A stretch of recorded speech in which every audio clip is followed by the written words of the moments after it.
مکمل ناول خون بہا قسط نمبر 2 اور اس کے بعد سلطان خان نے پے در پہ کئی تھپڑ اسے رسید کی اور وہ حیرت اور بے یقینی سے اپنے باپ کو دیکھنے لگی۔ تو اس کے پاس جائے گی؟ میں تجھے زندہ چھوڑوں گا تو تم کہیں جاؤ گی؟ وہ اس کا گلا دبانے کے لیے آگے بڑھے تھے جب درمیان میں سفیر آ گیا۔ ماموں جانے دیں، چھوڑ دیں۔ اور وہ اسے خونخوار نظروں سے گھور رہے تھے۔ یہ اس کے ساتھ جائے گی جس کے باپ نے میری بہن کے لیے انکار کیا تھا؟ سلطان خان کی بات سن کر دردانہ خان کے زخم ہرے ہو گئے تھے، جبکہ زینب سلطان کسی ہارے ہوئے جواری کی طرح اس کمرے سے باہر نکل گئی۔ سفیر، اس لڑکی پر نظر رکھنا، اور ہاں، اس کا موبائل بھی لے لو۔ ماں، یہ کام میں پہلے ہی کر چکا ہوں۔ دردانہ آپا، آپ بس یہاں اس لڑکی کو سنبھال لیں۔ سرغام علی خان کا سینہ تو میں گولیوں سے چھلنی کروں گا۔ اس نے میرے سامنے میرے جوان بیٹے کو مارا ہے، میں اسے عبرت کا نشان بنا دوں گا۔ وہ آج کافی دنوں کے بعد ہاسپٹل آیا تھا اور روم کا دروازہ کھول کر وہ ٹھٹک کر رک گیا۔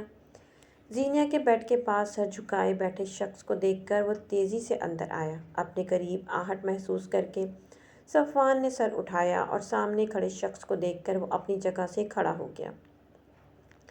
السلام علیکم کے ساتھ اس نے اپنا ہاتھ مصافحے کے لیے بڑھایا، جسے زرغام نظر انداز کرتا ہوا زینیا کی طرف بڑھا اور جھک کر اس کے پیشانی پر بوسہ دیا۔ صفوان ایک سائیڈ پر رکھے بینچ پر بیٹھ گیا۔ زرغام نے زمینہ کا ہاتھ تھام کر چند لمحے اس کے چہرے کو دیکھتا رہا۔ اپیا، میں نے جاب چھوڑ دی ہے، میں واپس گاؤں جا رہا ہوں، بابا کی جگہ اب مجھے سنبھالنی ہے۔ آپ چلیں گی نا میرے ساتھ؟ جانتی ہیں ڈاکٹرز نے اجازت دے دی ہے، میں آپ کو گھر لے جا سکتا ہوں۔ اس کی بات سن کر صفوان کے دل میں درد کی ایک ٹیس اٹھی تھی۔ اس کے ہاتھ کا بوسہ لے کر وہ اپنی جگہ سے اٹھ کھڑا ہوا اور مڑ کر صفوان کی طرف دیکھا اور اشارے سے باہر چلنے کے لیے کہا۔ باہر آ کر کاریڈور میں موجود ایک بینچ پر دونوں برابر بیٹھ گئے۔ میرا نام صفوان یحییٰ ہے۔ جانتا ہوں، آگے بولیں، آپ یہاں کیا کر رہے ہیں؟ میں آسٹریلیا سے کل ہی لوٹا ہوں، کچھ نجی مسائل کی وجہ سے میں 2 سال لیٹ پاکستان آ رہا ہوں۔ مجھے آج ہی اپنے ایک دوست کے توسط سے زینیا کی کنڈیشن کے بارے میں پتہ چلا ہے۔ میرا پاکستان میں کنٹیکٹ نہ ہونے کے برابر رہ گیا تھا۔ اگر مجھے پہلے پتہ چلتا تو میں بہت پہلے ہی لوٹ آتا۔ اس نے مجھ سے کہا تھا کہ میں اس کی ڈگری کے ٹھیک 1 سال بعد تم سے رابطہ کروں، لیکن میرے والد کی آسٹریلیا میں ایک ٹریفک حادثے میں شدید زخمی ہو گئے تھے اور ان کی کولہے کی ہڈی ٹوٹنے کی وجہ سے اب وہیل چیئر پر ہیں۔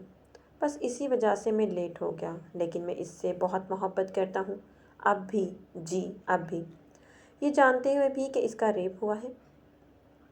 زرغام کی اس بات پر اس نے آنکھیں میچ لیں۔ جی ہاں، تب بھی؟ زرغام نے مسکرا کر آنکھ میں آیا واحد آنسو انگوٹھے سے صاف کیا اور صفوان کی جانب مصافحے کے لیے ہاتھ بڑھایا، جسے اس نے خوش دلی سے تھام لیا۔ وہ کمرے میں نیم اندھیرا کیے پڑی تھی، بے آواز آنسو بہاتے وہ سوچ میں گم تھی کہ اب کیا کرے گی۔ اگر یہاں رہتی تو ایک گناہ کی مرتکب ہوتی، اور اگر زرغام علی خان کو مدد کے لیے پکارتی ہے تو تب بھی وہ جانتی ہے کہ زندگی کانٹوں پر بسر کرنے جیسا ہے۔ عجیب دوراہے پر آ کر کھڑی ہو گئی تھی، جس کے آگے کنواں تو پیچھے کھائی تھی، لیکن اسے کسی ایک میں گرنا ہی تھا۔ لیکن وہ اللہ کی گنہگار نہیں ہو سکتی تھی۔ تبھی کوئی دبے پاؤں کمرے میں داخل ہوا تھا۔ جو ہی کمرے میں روشنی ہوئی، زینب کو ماں کی پکار سنائی دی۔ ان کی آواز بہت مدھم تھی۔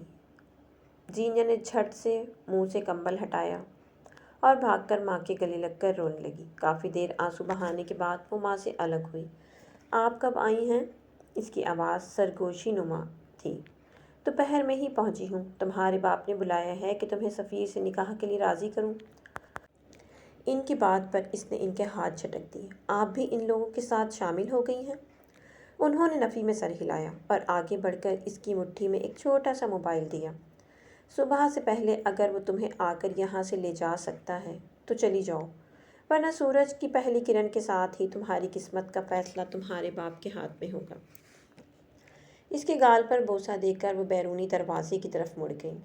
وہ گہری نیند میں سویا ہوا تھا جب اس کا موبائل بجنے لگا۔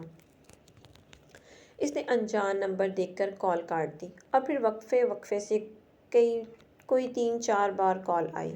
5ویں بار زرغام نے کال ریسیو کی۔ دوسری طرف سے جو آواز اس کی سماعت سے ٹکرائی، اس کی آنکھیں پٹ سے کھل گئیں۔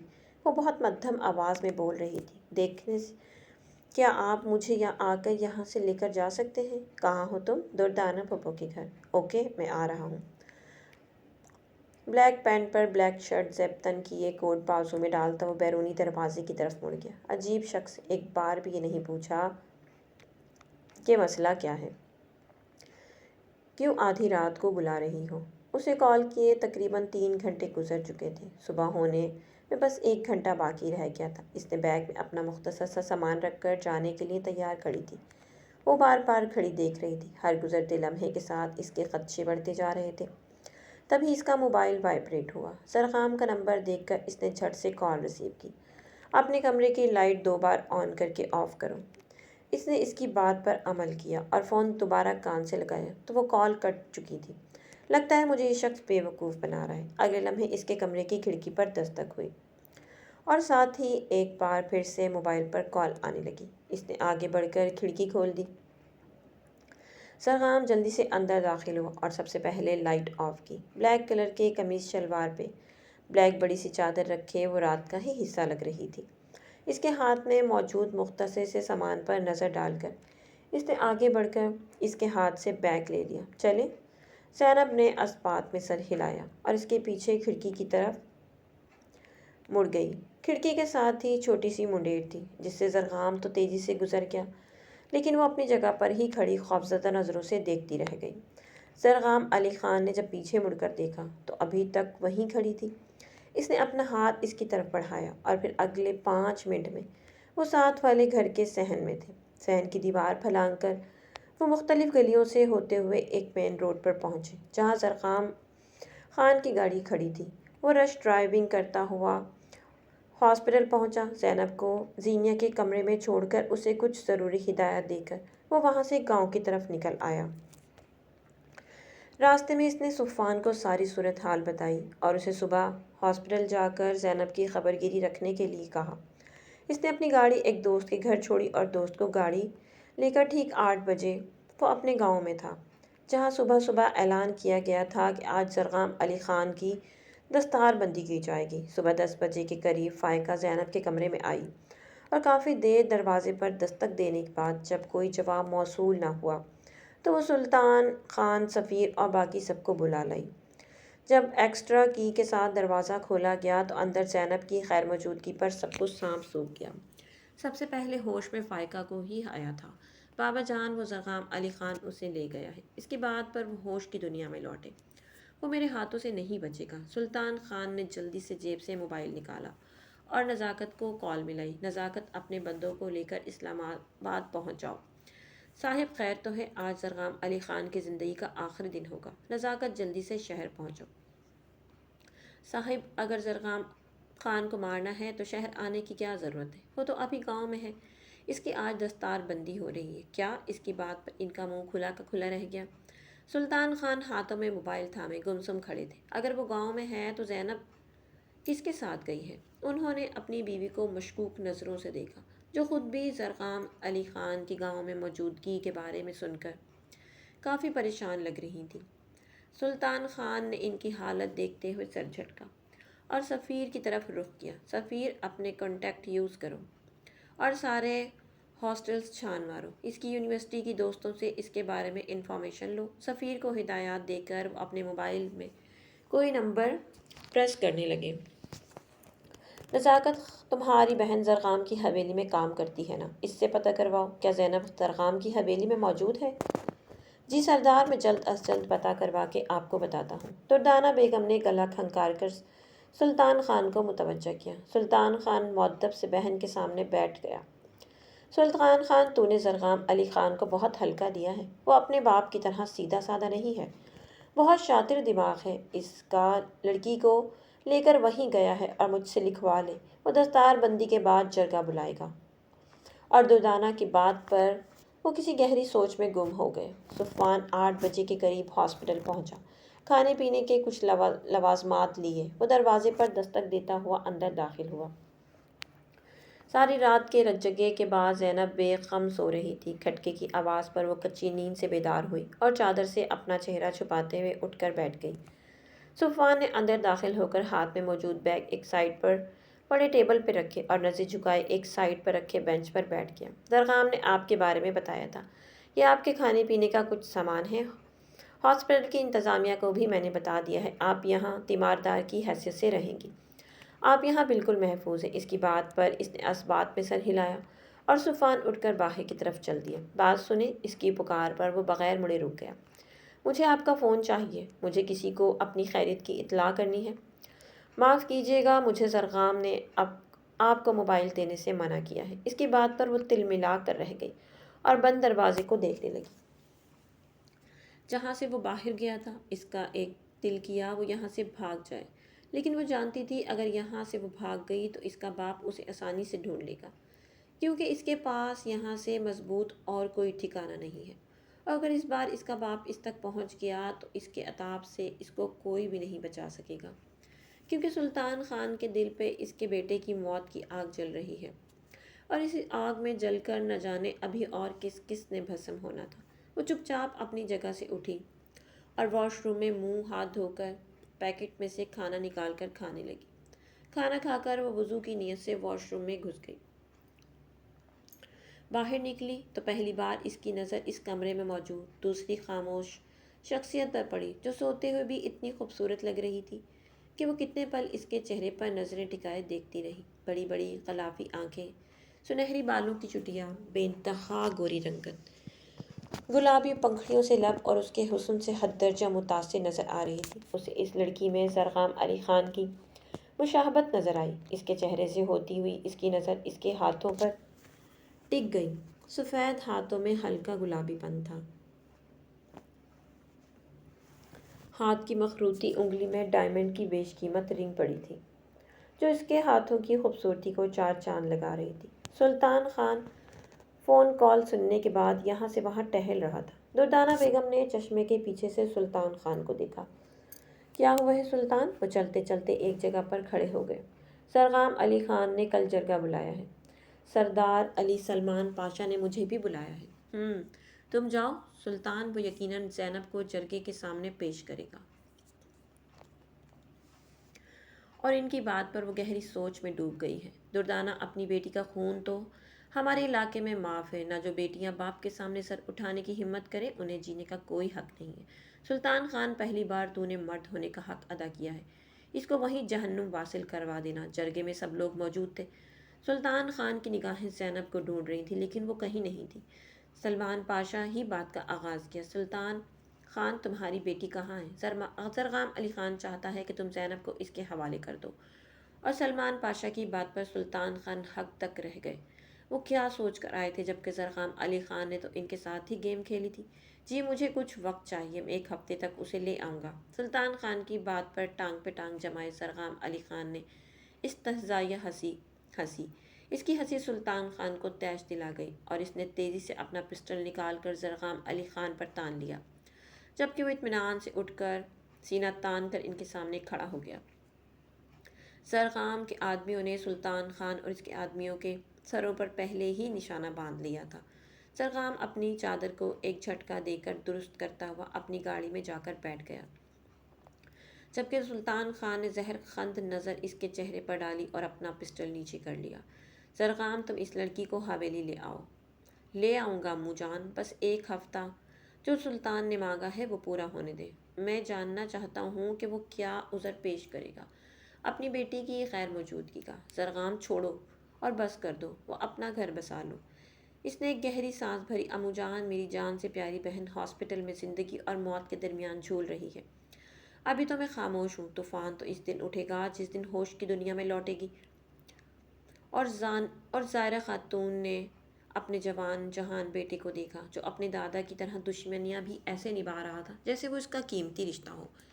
رات کی سیاہی اپنے پر پھیلا رہی تھی۔ حویلی کی اونچی دیواروں کے پار اس وقت سلطان خان غضبناک ہو رہا تھا اور اس کے عتاب کا نشان اس کے ادنیٰ ملازم بن رہے تھے۔ اس کو سمجھ نہیں آ رہی تھی کہ وہ زرغام علی خان کے ساتھ کیسے بیٹھے۔ اس کی ہر چال الٹی پڑ رہی تھی، غصے سے بھرا ہوا تھا۔ بلیک ہوڈی سے منہ چھپائے وہ اپنے فلیٹ سے نکلا اور فلیٹ سے نکل کر وہ سر جھکا کر اس بلڈنگ کی حدود سے باہر نکل آیا۔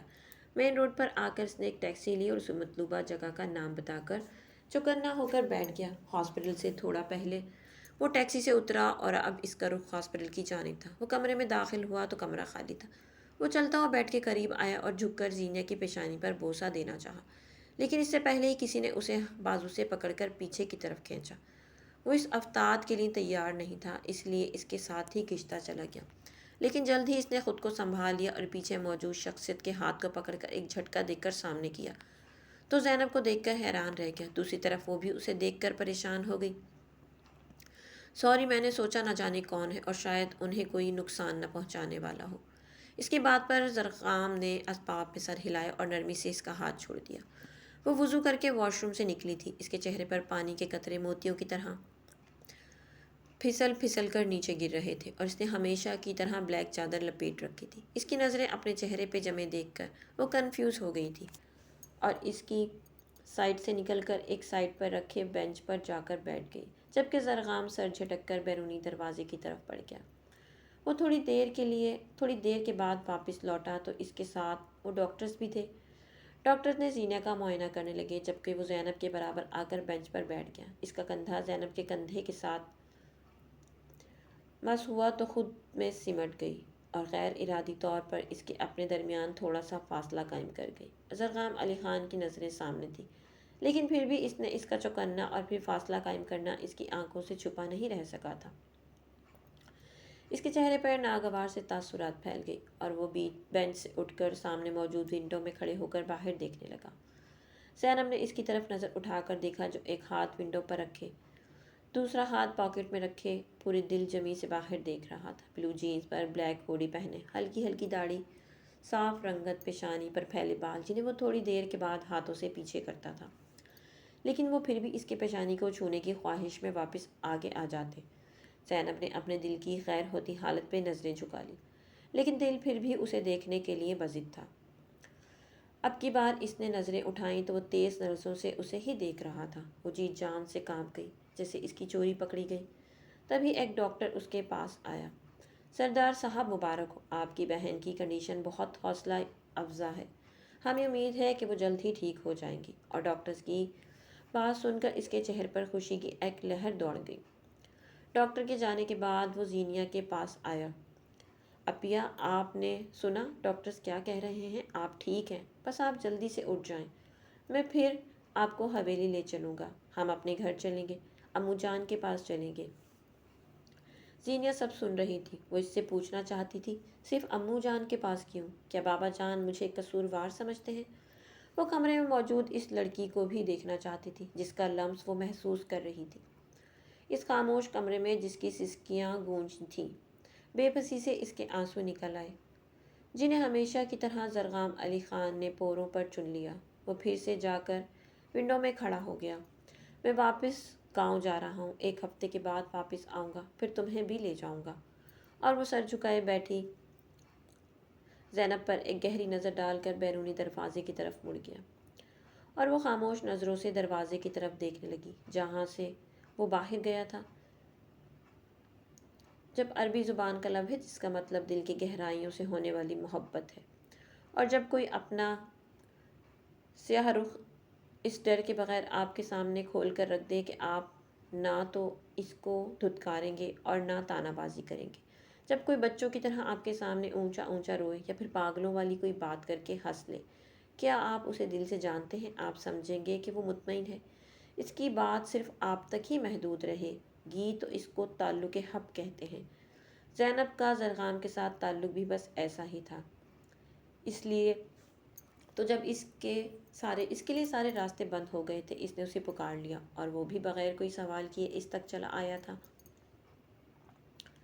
1 ہفتے کے بعد آج پھر سے جرگہ بلایا گیا تھا۔ جرگے میں سب لوگ موجود تھے۔ بلیک قمیض شلوار پر سر وائٹ دستار رکھے علاقے کے سارے سردار موجود تھے۔ سلطان خان سر جھکائے بیٹھا تھا کیونکہ اس 1 ہفتے میں اس نے اسلام آباد کا ایک ایک کونا چھان مارا تھا، لیکن زینب سلطان کو نہ جانے زرقام علی خان نے کس کونے میں چھپا دیا تھا۔ سلمان پاشا کی آواز سلطان خان کے کانوں میں گونجی تو وہ اپنے خیالوں کی دنیا سے باہر نکلا۔ جناب سردار علی، میری بیٹی زینب کو یہ شخص زرقام علی خان پہلے ہی اغوا کر کے نہ جانے کہاں چھپا آیا ہے۔ زرقام علی خان ٹانگ پر ٹانگ رکھے اطمینان سے بیٹھا رہا۔ سلطان پاشا زرغام کی طرف مڑے۔ سردار زرغام خان، کیا سلطان خان نے آپ پر جو الزام عائد کیا ہے وہ درست ہے؟ زرغام علی خان نے اس بات میں سر ہلایا۔ وہ چیئر پر سے تھوڑا آگے ہو کر بیٹھا۔ جی وہ میرے پاس ہی ہے، لیکن میں نے اسے اغوا نہیں کیا، وہ اپنی مرضی سے میرے پاس آئی ہے۔ اگر ایسا ہے تو اسے جرگے کے سامنے پیش کرو، سلطان خان للکار کر بولے۔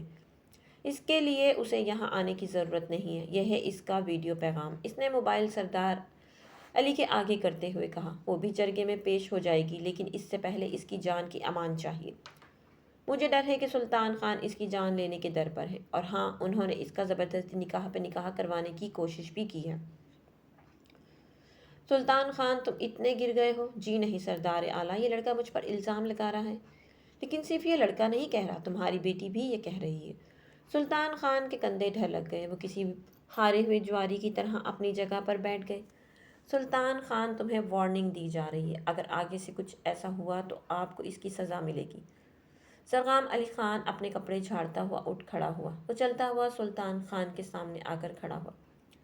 سلطان خان، مجھے تمہاری بیٹی کی جان کی امان نہیں چاہیے تھی، وہ تو تمہارا خون ہے، اگر مرتی ہے تو مر جائے۔ میں تو تمہیں یہاں تک اس لیے لایا ہوں کہ اب جرگے میں وہ شامل ہوگی تو میری بیوی کی حیثیت سے، اور جب تم میری بیوی کا خون کرو گے تو پھر خون بہا میں کیا اپنی جان دو گے یا پھر اپنی دوسری شادی شدہ بیٹی فائقہ سلطان؟ اور اس کی باتیں سن کر سلطان خان کے ماتھے پر پسینے کے ننھے قطرے نمودار ہوئے تھے۔ زرغام نے ٹیشو اس کی طرف بڑھایا تھا اور بڑی شان سے اپنی گاڑی میں جا بیٹھا۔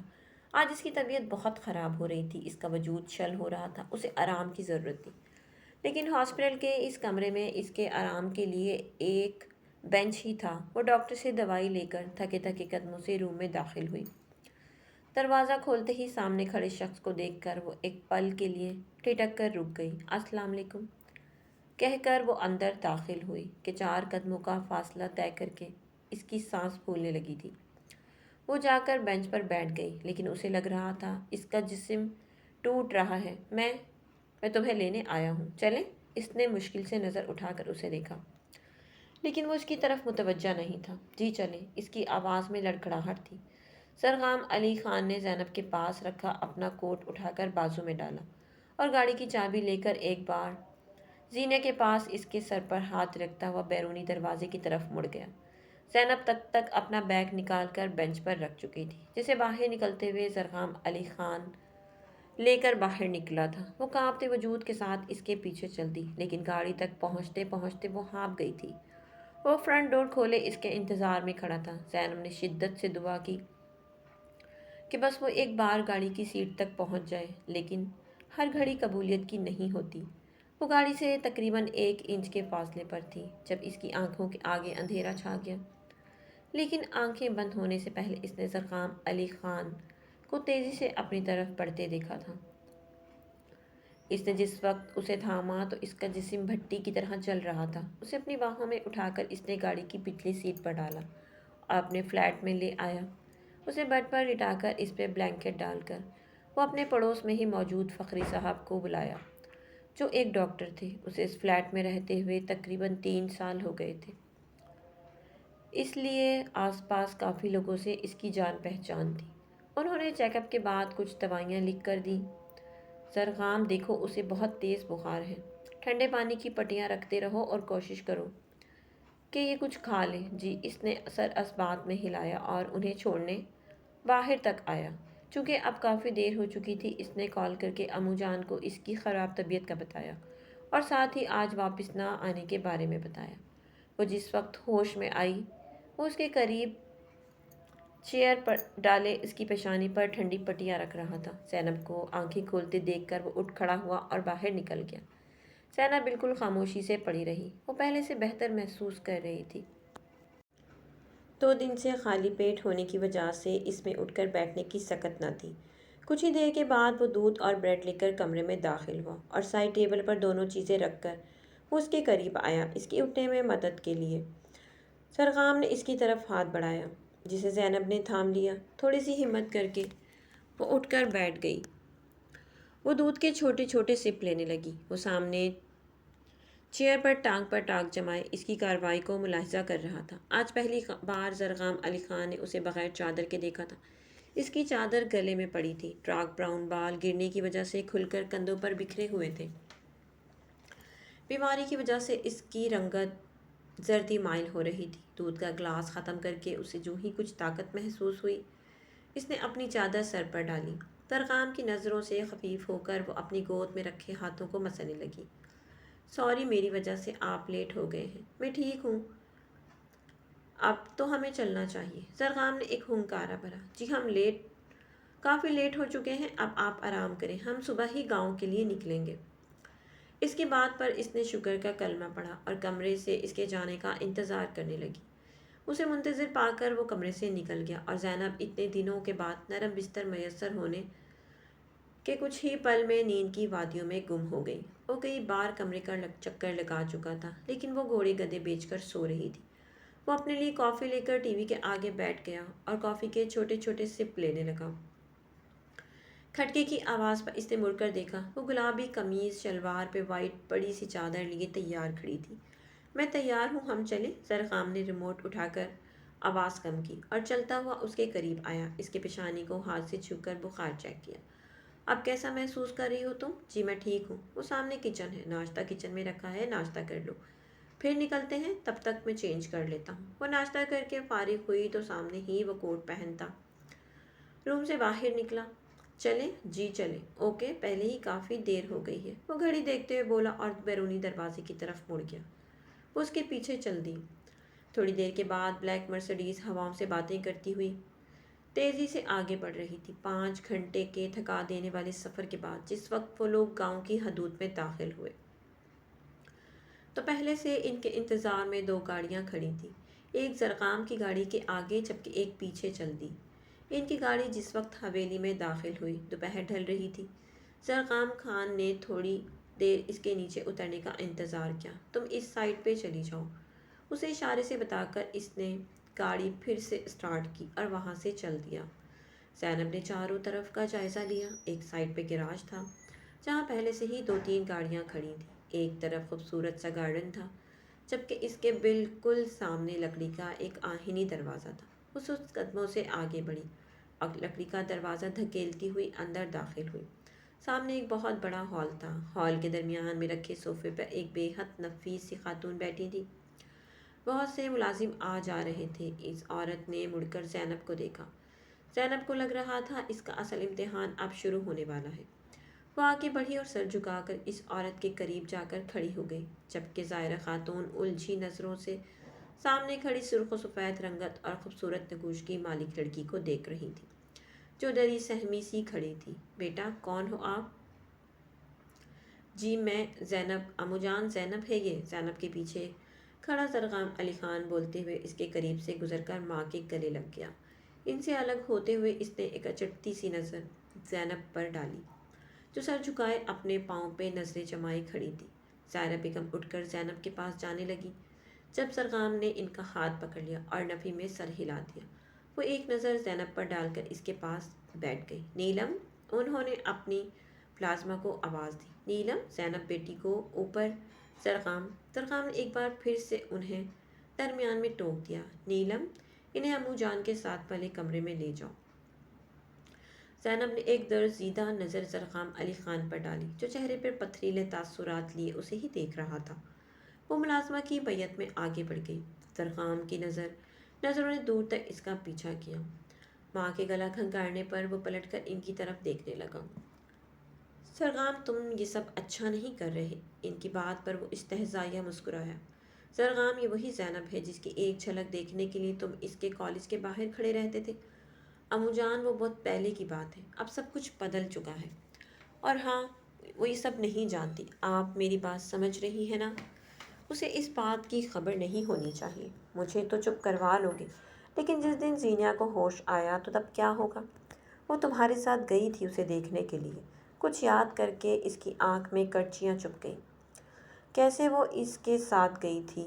اور جب زرغام نے اشارے سے اسے زینب کے بارے میں بتایا تو وہ شرارت سے مسکراتے ہوئے بولی تھی، شہزادے تم تو کبھی اظہار محبت نہیں کرو گے، لگتا ہے یہ کام تمہاری جگہ مجھے ہی کرنا پڑے گا۔ اور ڈور اوپن کر کے جب نیچے اترنے لگی، اس سے پہلے ہی اس کا ہاتھ زرخام کے ہاتھ میں تھا۔ اپیا، میں جانتا تھا تم کچھ ایسا ہی کرو گی، اسی لیے پہلے ہی تیار تھا۔ یہ میرا کام ہے اور میں خود ہی کروں گا۔ اور اس کی بات پر وہ دل محسوس کر رہ گئی تھی، اور زرخام کی بات پر اسے خلیل جبران کی محبت کا قصہ سنانے لگی۔ خلیل جبران کو اپنی محبوبہ میزیارہ سے محبت بغیر کسی ملاقات اور دیدار کی تھی۔ کئی سال تک چلتی رہی۔ جبران نیو یارک میں تھا اور میزیارہ قاہرہ میں۔ دنیا کے دو کونوں سے دونوں باہم خطوط کا تبادلہ کیا کرتے تھے۔ ایک خط میں جبران نے میزیارہ کی تصویر مانگی تو میزیارہ نے اس کو لکھا، سوچو، تصور کرو میں کیسی دکھتی ہوں گی۔ جبران، مجھے لگتا ہے تمہارے بال چھوٹے ہوں گے جو تمہارا چہرہ ڈھانپ لیتے ہوں گے۔ میزیارہ نے یہ پڑھ کر اپنے لمبے بال کاٹ ڈالے اور ایک خط کے ساتھ اپنے چھوٹے بالوں والی تصویر بھیجی۔ جبران، تم نے دیکھا، میرا تصور بالکل سچا تھا۔ میزیارہ، محبت کچی تھی۔ وہ زرخام کا مذاق اڑانے لگی، لگتا ہے تم بھی اس سے ایسی ہی محبت کرو گے۔ یار زرخام، 10 سال تک تو تم بوڑھے ہو جاؤ گے۔ زرخام علی خان کی آنکھوں کے سامنے وہ منظر پوری آب و تاب کے ساتھ لہرا گیا۔ تبھی وہ اٹھا اور زینب کے لیے مختص کمرے کے باہر رک گیا۔ اس نے دستک کے لیے ہاتھ اٹھایا ہی تھا جب دروازہ کھل گیا اور سامنے وہ دھلے دھلے چہرے کے ساتھ کھڑی تھی۔ وہ سوالیہ نظروں سے زرخام کو دیکھنے لگی۔ تمہاری میڈیسن ہے، میں ملازموں کو کہتا ہوں تمہارا کھانا تمہارے کمرے میں ہی پہنچا دے گی، کھانے کے بعد میڈیسن لے لینا۔ اتنے دنوں میں پہلی بار زرخام علی خان نے اس سے اتنی طویل گفتگو کی تھی جو 3 جملوں پر مشتمل تھی۔ محبت کے 2 ہی اصول ہوتے ہیں، جن سے محبت ہے ان کے لیے ساری حدیں پار کر جاؤ۔ اپنی ہستی مٹا دو اس کی چاہت میں، اور اگر وہ پھر بھی تمہارا نہ ہو سکے تو پھر مٹا دو محبت کو، دل سے کھرچ کر نکال دو۔ وہ بھی ایسا ہی کرنا چاہتی تھی کیونکہ محبت اس کی ہو کے بھی اس کی نہیں تھی، لیکن محبت کو کھرچ دینا ممکن نہیں ہوتا۔ اسے پتہ ہی نہیں چلا کب اس انچاہے رشتے میں جڑے وہ محبت کی اس مقام پر پہنچ آئی جہاں سے واپسی ممکن نہیں تھی۔ زینب سلطان کو جس چیز نے سب سے زیادہ متاثر کیا تھا وہ تھی عورت کو عزت دینا۔ اور زینب جس نے اب ہمیشہ اپنی ماں کو باپ کے ہاتھوں چھوٹی چھوٹی باتوں پر ذلیل ہوتے دیکھا تھا، اس کے لیے یہ سب کچھ بہت انوکھا اور دل فریب تھا، اور وہ اس کی اسیر ہوتی چلی گئی، اور اب وہ اس کی محبت کو دل سے نکالنا چاہتی تھی۔ اس کا خیال تھا کہ وہ خون بہا میں آئی ایک لڑکی ہے اور یہ محبت اس کے لیے لا حاصل ہے، یہ جانے بغیر کہ آگ تو برابر لگی ہے دونوں طرف۔ وہ نہیں جانتی تھی کہ اس کے دل میں جو محبت کی کونپل پھوٹی ہے، یہ اس آگ کی آنچ ہے جو اس کے دل تک بھی پہنچی ہے۔ وہ چینج کر کے لیٹا تو چھم سے اس کا صبح والا روپ آنکھوں میں اتر آیا۔ گلابی کپڑوں پر سفید چادر سے خود کو چھپائے جس میں اس کی دودھیا رنگت چمک رہی تھی، وہ جب سے اس کے قریب آئی تھی اسے اپنے سحر میں جکڑ رہی تھی، اور زرخام علی خان اس کی طرف کھینچا چلا جا رہا تھا۔ اس کے باپ اور بہن پر بہت غصہ ہونے کے باوجود جب وہ سامنے آتی تھی تو اسے دیکھ کر اس کے اندر اس کے لیے محبت کے علاوہ اور کوئی جذبہ باقی نہیں رہتا تھا۔ وہ صبح اٹھ کر معمول کے مطابق زائرہ خاتون کے کمرے میں آیا تو سامنے ہی بیڈ پر ان کے قریب زینب بیٹھی نظر آئی۔ زرخام کو دروازے پہ استادہ دیکھ کر اس نے پلکوں کی جھالر گرا دی۔ وہ چلتا ہوا زینب والی سائڈ پر آیا اور ماں کے آگے جھک گیا۔ جھکتے ہوئے اس کا کندھا زینب کے سر سے ٹکرایا۔ زرخام کو اپنے اتنے قریب دیکھ کر اس نے سانس روک لیا۔ اس کے کلون کی خوشبو اس کے حواسوں پر چھانے لگی۔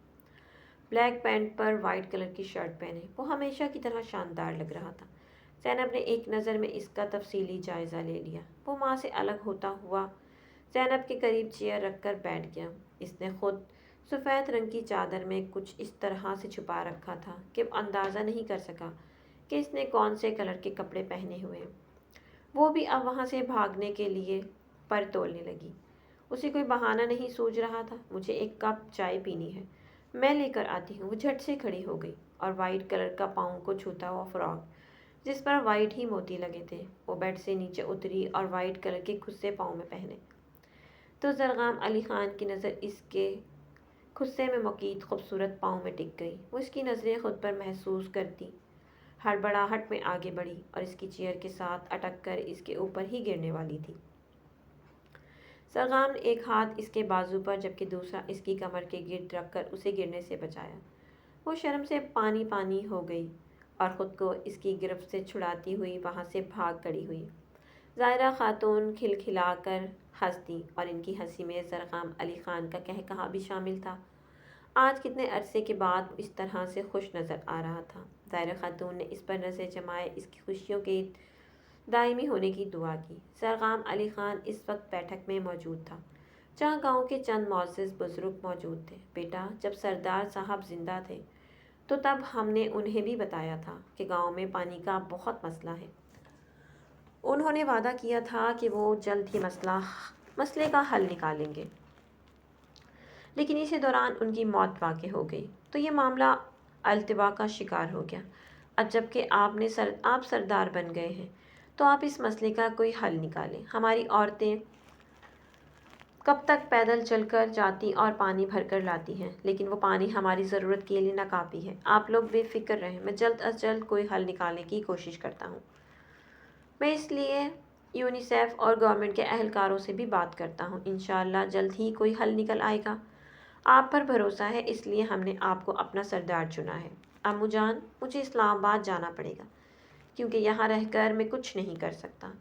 وہاں میں اپنے تعلقات استعمال کر کے ہی اس مسئلے کا کوئی حل نکالتا ہوں۔ ٹھیک ہے بیٹا، جیسا تم بہتر سمجھو۔ وہ اسلام آباد آیا تو بہت پر امید تھا، لیکن وقت گزرنے کے ساتھ اسے پتہ چلا یہ کوئی اتنا آسان کام نہیں ہے۔ اس نے واٹر اینڈ ڈیولپمنٹ والوں سے مذاکرات کیے لیکن وہ ناکام رہا۔ اس نے تجویز پیش کی تھی اس کے گاؤں کے قریب ترین موجود دریا سے ایک چھوٹا ڈیم بنایا جائے۔ اس ڈیم سے گھر گھر لوگوں کو پانی پہنچایا جائے گا، لیکن ان کا کہنا تھا کہ اول تو اتنا بڑا پروجیکٹ پارلیمنٹ اور سینٹ کی منظوری کے بغیر ممکن نہیں، اور اگر یہ منظور کر بھی لیا جائے تو اس کے لیے اچھی خاصی رقم چاہیے، جبکہ گورنمنٹ ابھی ایسا کوئی پروجیکٹ شروع کرنے کے قابل نہیں ہے۔ پھر یونیسیف کے تعاون سے اس نے ڈیم کا آدھا خرچہ خود اٹھانے کا فیصلہ کیا۔ مختلف ٹی وی شوز میں کئی دن تک ڈیبیٹ جاری رہی۔ زرغام نے ایک دن میں کہیں کہیں پر پروگرامز میں شرکت کی اور پھر یہ خبر ایوان بالا اور ایوان زیری کے بند دروازوں سے ٹکرائی، اور آج زرغام علی خان کے لیے بڑا دن تھا۔ اس نے پارلیمنٹ کے مشترکہ سیشن میں اپنے علاقے کے لیے اس پروگرام کی افادیت اور پاکستان کے لیے اس کے فوائد پر ایک مختصر سی تقریر کی، جس کے مین پوائنٹ یہی تھا کہ اگر ہم لوگوں کو بنیادی سہولیت نہیں دے سکتے، جس میں سے ایک بے حد ضروری پانی کا صاف پانی مہیا کرنا، تو پھر ایسے معاشرہ کیسے ترقی کر سکتا ہے؟ کیونکہ صحت مند لوگ ہی صحت مند معاشرہ تشکیل دے سکتے ہیں۔ جب ان کی ضروریات زندگی پوری ہوگی تبھی وہ دوسرے میدانوں میں بھی آگے بڑھ سکیں گے۔ طاہرہ خاتون، زینب اور گھر کے تمام ملازمین بھی اس وقت ٹی وی کے آگے براجمان تھے اور زرغام علی خان کی پارلیمنٹ میں تقریر سن رہے تھے۔ زینب کو طاہرہ خاتون پر رشک آیا کہ وہ اتنے قابل بیٹے کی ماں ہیں۔ اسے خود بھی ناز ہوا کہ ناکام ہی سہی، لیکن اس کے نام کے ساتھ اس شخص کا نام جڑا تو ہے نا۔ اس کی تقریر کے اختتام پر اس کے گھر میں موجود سب لوگوں نے کھڑے ہو کر اس کے لیے تالیاں بجائیں۔ سب کے چہروں پر ایک اندیکھی خوشی تھی۔ ان کا سردار ان کے لیے ہے، ان کے حق کے لیے ایک مقدمہ لڑ رہا تھا، اور جس وقت یہ پروجیکٹ منظور ہوا تھا وہ فرحت و مسرور سے اپنی جگہ سے کھڑا ہوا۔ اسی وقت اس کے موبائل پر صفوان یحییٰ کی کال آئی تھی۔ اس نے کال ریسیو کر کے کان کے ساتھ موبائل لگایا اور دوسری طرف کی بات سن کر وہ تیزی سے بیرونی دروازے کی طرف بھاگا تھا۔ وہ بہت رش ڈرائیونگ کر رہا تھا۔ صفوان نے اسے بس ہاسپٹل پہنچنے کے لیے کہا تھا اور زرغام کی جان پر بن آئی تھی۔ ہاسپٹل کی پارکنگ میں گاڑی پارک کر کے وہ پاگلوں کی طرح اندر بھاگا۔ زینیا کے روم کے باہر پہنچ کر ڈور کے ہینڈل پر ہاتھ رکھتے ہوئے اس کے ہاتھ کپ کپا رہے تھے۔ وہ اندر داخل ہوا تو اس کے بیڈ کے پاس بہت سے ڈاکٹرز کھڑے تھے۔ وہ اسے نظر نہیں آ رہی تھی۔ ایک طرف کھڑے صفوان کی نظر جب زرغام پر پڑی تو وہ بھاگ کر اس کے گلے لگ گیا۔ زرغام، اسے ہوش آ گیا ہے۔ اس نے کوما کو شکست دے دی ہے۔ صفوان کی آواز سے اسے بہت دور سے آتی سنائی دی۔ وہ اس سے الگ ہوتا ہوا کسی ٹرانس کی کیفیت میں آگے بڑھا اور ڈاکٹرز کو ایک طرف کرتا ہوا اس کے سامنے جا کھڑا ہوا۔ زینیا کی نظر جب اس پر پڑی تو وہ نکاحت سے مسکرائی۔ زرغام نے جھک کر اس کی پیشانی چومی تو وہ بے آواز رونے لگی۔ اس نے اس کے آنسو اپنے پوروں پر چن لیے اور اسے چپ رہنے کے لیے نفی میں سر ہلایا۔ ڈاکٹرز اسے مبارکباد دیتے ہوئے وہاں سے جانے لگے۔ وہ زینیا کا ہاتھ پکڑ کر اس کے پاس بیٹھ گیا۔ صفوان بکھرا سا خوشی سے سرشار ایک سائڈ پر کھڑا تھا، جبکہ زرخام ابھی تک بے یقینی کی کیفیت میں تھا۔ وہ یہ تسلیم کرنے میں متعمل تھا کہ واقعی وہ لوٹ آئی ہے۔ ایک نرس نے آ کر اسے مختلف مشینوں سے آزاد کرنے لگی۔ تو میری پیاری ریڈرز، امید کرتی ہوں کہ آپ کو کہانی اچھی لگی ہوئی۔ کہانی اچھی لگی تو کمنٹ باکس میں اپنی قیمتی رائے کا اظہار ضرور کیجیے گا۔ ملتے ہیں نیکسٹ کہانی کے ساتھ۔